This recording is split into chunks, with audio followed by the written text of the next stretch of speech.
My name is Abdullahi Ibrahim, Director of Tourism, Marsabit County. Just to talk about what Marsabit has to offer. Marsabit, first of all, is the largest county in terms of landmass. It's over 70,000 kilometers squared.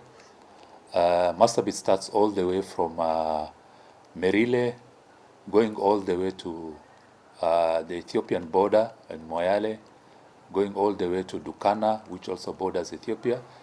We have a 500-kilometer stretch border with Ethiopia.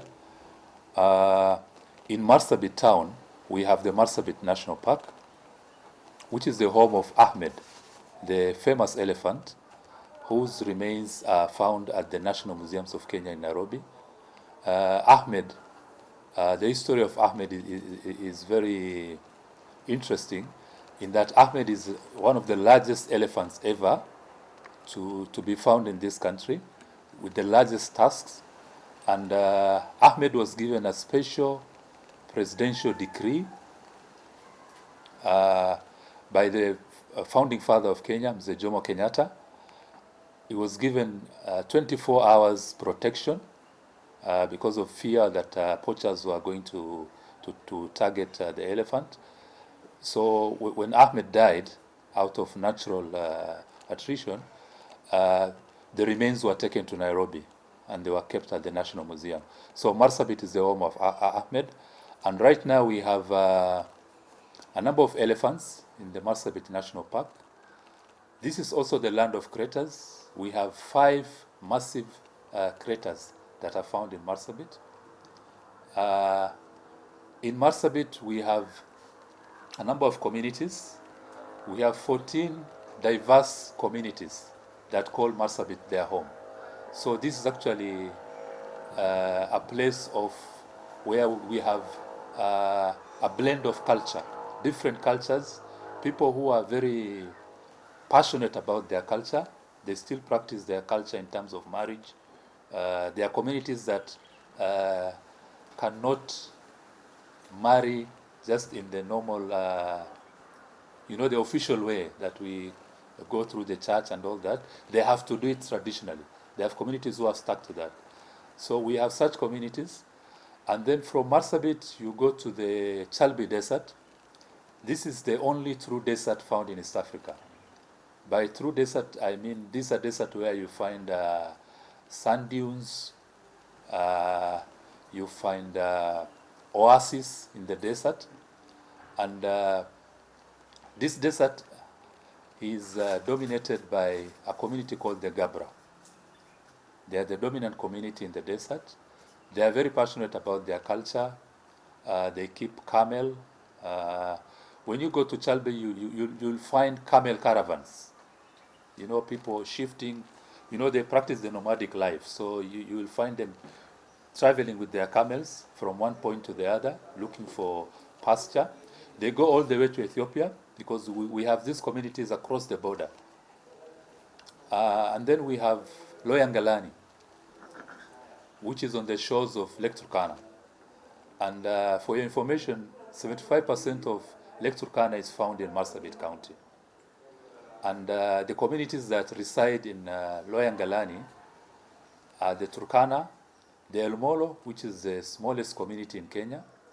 They reside on the shores of Lake Turkana. They are dependent mainly on fishing. They do a lot of fishing.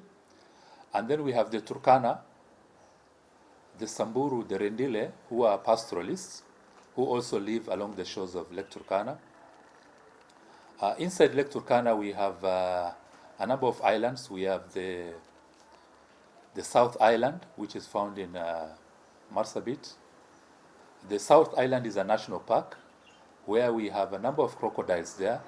The largest Nile crocodiles are actually found inside Lake Turkana. We have the Crescent Island, which is on the border, right on the border of Marsabit and Turkana County. We have Sibiloi National Park, which is also close to Lake Turkana.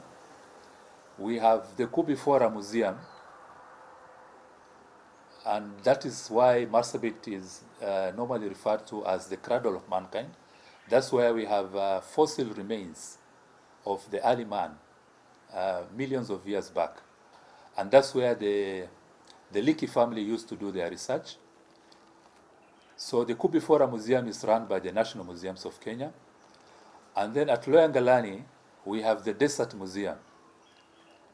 The Desert Museum is also run by the National Museums of Kenya, but it's about to be handed over to the county. At the Desert Museum, you will find artifacts of the different communities that are found in Marsabit. And it's an interesting place for visitors to come and learn about the cultures that are found within Marsabit. And then from there you go to Moyale, which borders Ethiopia.